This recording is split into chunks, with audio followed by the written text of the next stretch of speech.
Hello everyone, कैसे हैं आप सब। I hope you all are good. और जितने भी टॉपिक हमने पहले डिस्कस करे हैं, आई होप आप उन्हें रिवाइज कर रहे हैं और कंटिन्यूसली लिख रहे हैं जो जो उनमें फैक्ट्स थे या स्कीम्स थे, क्योंकि वो चीज़ें इंपॉर्टेंट है रिवाइज करना। और सब कहानी तो आप बना लोगे, बट कुछ चीज़ें होती है जो हमें कंटिन्यूसली रिवाइज करनी होती है, तो उन्हें कंटिन्यूसली रिवाइज करो ताकि आपके माइंड में वो फिट हो जाए कि कहाँ पर क्या चीज़ें लिखनी है।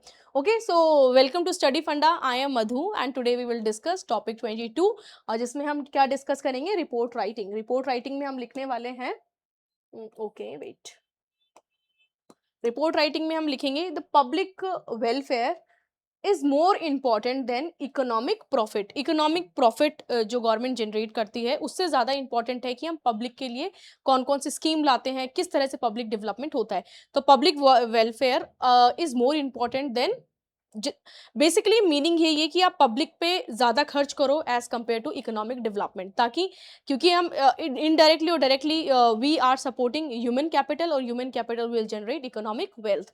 तो ये बात यहाँ पर की गई है कि कुछ चीज़ें हैं हमारी सोसाइटी में, कुछ लूप होल्स है, जैसे अनएम्प्लॉयमेंट हो गया, पॉवर्टी हो गया, इनक्वालिटीज़ हो गए, वो तब जाके कब होगी जब हम पब्लिक वेलफेयर में खर्च करेंगे, पब्लिक वेलफेयर स्कीम को सपोर्ट करेंगे, तब जाके इंक्लूसिव डेवलपमेंट आएगा। इंक्लूसिव डेवलपमेंट आएगा तभी हमारी overall economy will flourish. Okay, so अब हम डिस्कस करने वाले हैं इस टॉपिक को।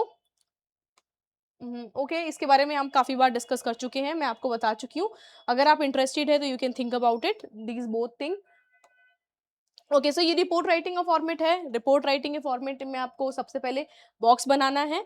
अगर आपकी शीट इस तरह से है तो आप यहाँ भी बना सकते हो ऐसे करके, और यहाँ पर आपको ABC लिखना है, XYZ लिखना है और डेट लिखनी है। ओके, एंड देन आप लिख सकते हो पैरा 1। पैरा 1 में आपको क्या लिखना है, पैरा 1 में आपको लिखना है पब्लिक वेलफेयर एक प्राइमरी रिस्पॉन्सिबिलिटी किसकी, गवर्नमेंट की रिस्पॉन्स। पब्लिक वेलफेयर किसी और की रिस्पॉन्सिबिलिटी थोड़ी होगी कि यूएस करेगा हमारे लिए। पब्लिक वेलफेयर गवर्नमेंट की रिस्पॉन्सिबिलिटी होती है हमारी कंट्री की। The form the foundation of inclusive and sustainable society. Government क्या करती है, पब्लिक वेलफेयर पे काम करती है, और पब्लिक वेलफेयर से क्या होता है, इंक्लूसिव सोसाइटी डेवलप होती है।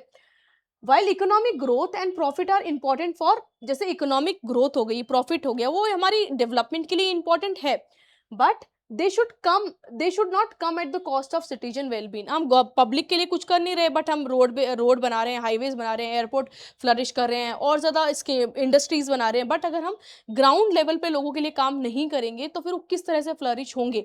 तो ये बात यहाँ पर की गई है कि हमें इकोनॉमिक डेवलपमेंट करना है, इकोनॉमिक डेवलपमेंट इंपॉर्टेंट है हमारी कंट्री के लिए, but at what cost, cost matters.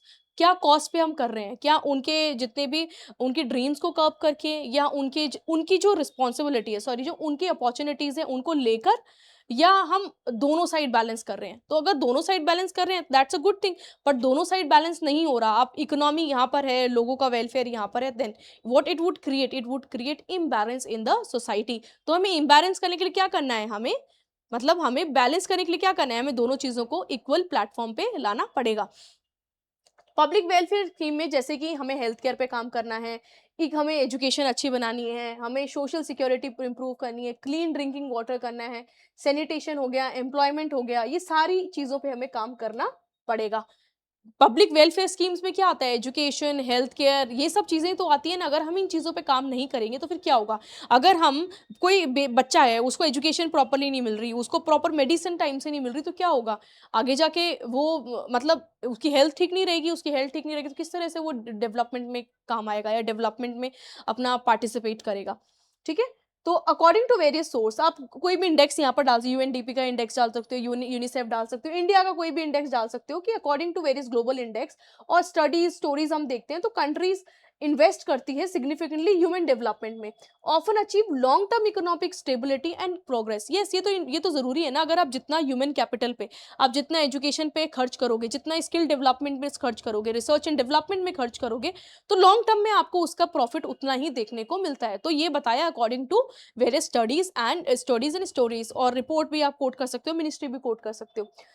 Okay, therefore, welfare-oriented schemes or welfare-oriented policies are essential for ensuring equitable growth and improving quality of life of all the citizens. Okay, तो ये important है कि policies essential है for ensuring equitable growth and improving quality of life of all citizen. Okay, दूसरे में आपको लिखना है कि इकोनॉमिक बेनिफिट ही ऊपर वाले में हमने क्या बताया, पब्लिक वेलफेयर स्कीम किस तरह से इंपॉर्टेंट है, किस तरह से फाउंडेशन क्रिएट करती है हमारी सोसाइटी में।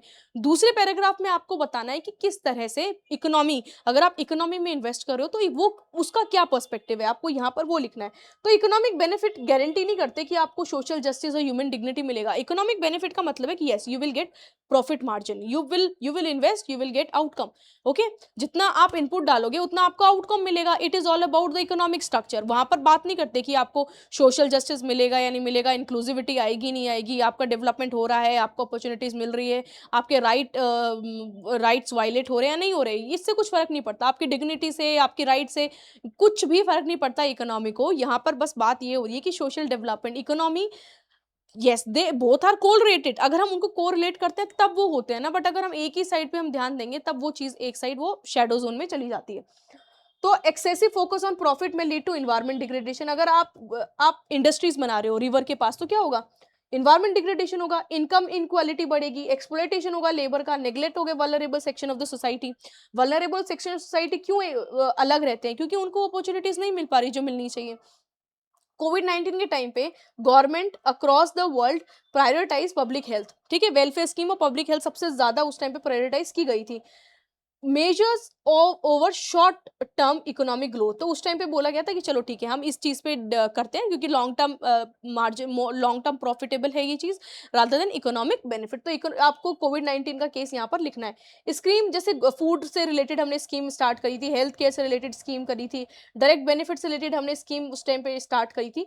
तब पब्लिक वेलफेयर स्ट्रेंथन करता है सोशल कोहेजन, रिड्यूस करता है क्या, पॉवर्टी, और प्रमोट करता है trust among the citizen and the state and making it more valuable then economic indicators. तो यहाँ पर आपको पब्लिक हेल्थ के बारे में बेसिकली लिखना है कि पब्लिक हेल्थ क्या करती है और इकोनॉमिक बेनिफिट पे हम ध्यान देते हैं तो वो क्या करते हैं। तो ये दोनों चीजें यहाँ पर लिखी हुई है कि अगर हम सोशल चीजों पे ध्यान देते हैं, सोशल वेलफेयर पे ध्यान देंगे तो हमारी जो बेसिक चीजें, अनएम्प्लॉयमेंट घटेगी, पॉवर्टी कम होगी, इनइक्वालिटी कम होगी, बहुत सारी जो बेसिक फंडामेंटल प्रॉब्लम्स होती है हमारे ग्राउंड लेवल पे वो कम होगी। फिर आपको लिखना है लास्ट में कि बैलेंस जरूरी है, सोसाइटी में बैलेंस जरूरी है। जैसे हमने स्टार्टिंग में बोला था कि बैलेंस इज इंपॉर्टेंट, आप दोनों चीजों को साथ साथ रखो ना।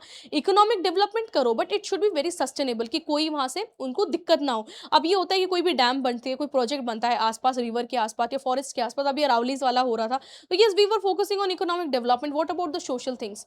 तो हमें दोनों चीजों को बैलेंस करना है। इन्वायरमेंट, नर्मदा बचाओ आंदोलन चला था, आप इन्वायरमेंटली सोचो कि वहां पर लोगों को, बहुत ज्यादा लोगों को डिस्प्लेस किया गया था, ट्राइबल्स लोगों को डिस्प्लेस किया गया था। अभी ग्रेटर अंडमान निकोबार वाला प्रोजेक्ट चल रहा है, तो उसके बारे में आप लिख सकते हो कि yes economic benefit, but there should be a balance, balancing approach is very important.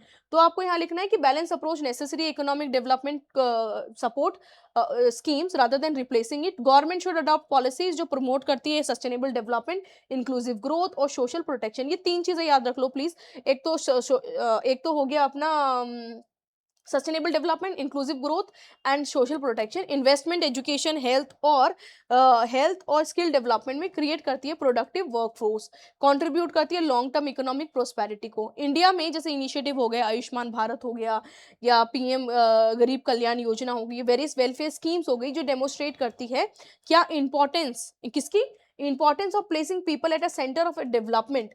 ये सारी स्कीम्स है जो प्रमोट करती है सोशल वेलफेयर प्रोग्राम्स। और यहाँ से पता चलता है कि यस लोगों को क्या मिल रही है, जो उनकी बेसिक रिक्वायरमेंट है वो यहाँ से फुलफिल हो रही है। जैसे गरीब कल्याण योजना हो गया या आयुष्मान भारत हो गया, हेल्थ केयर हो गया, फूड फैसिलिटीज हो गई, ठीक है। और यहाँ पर आप वो अभी नेशनल एजुकेशन पॉलिसी आई थी वो भी लिख सकते हो, डिजिटल इंडिया प्रोग्राम्स हो गए। ये सबका डायरेक्टली और इनडायरेक्टली मीनिंग यही है ना, डायरेक्ट बेनिफिट ट्रांसफर हो गया, जैम ट्राइनिटी हो गई, ये सब उसके अंडर आते हैं। जन धन योजना हो गया और मुद्रा योजनाज हो गई। ये सब क्यों बनाई गई है, so that we can include the marginalized section in a mainstream society. Okay, तो when economic progress translate into a well-being and welfare of the people, तो prosperous बनाने के लिए हमें दोनों चीजों को बैलेंस करना पड़ेगा। जितनी भी हमारी सोशल वेलफेयर स्कीम्स आपको याद आ रही है आप लिखो। जैसे अभी मनरेगा का नाम चेंज किया है, क्या नाम किया है मनरेगा का नाम, कमेंट सेक्शन में आपको मुझे बताना है कि अभी मनरेगा का नाम चेंज करके क्या बनाया गया है। तो वो भी एक सोशल वेलफेयर स्कीम है, इवन बहुत बड़ी सोशल वेलफेयर स्कीम है जहां पर जो अनस्किल्ड लेबर होते हैं उनको जॉब अपॉर्चुनिटीज दी जाती है। Okay, so this is all about our report writing and thank you so much.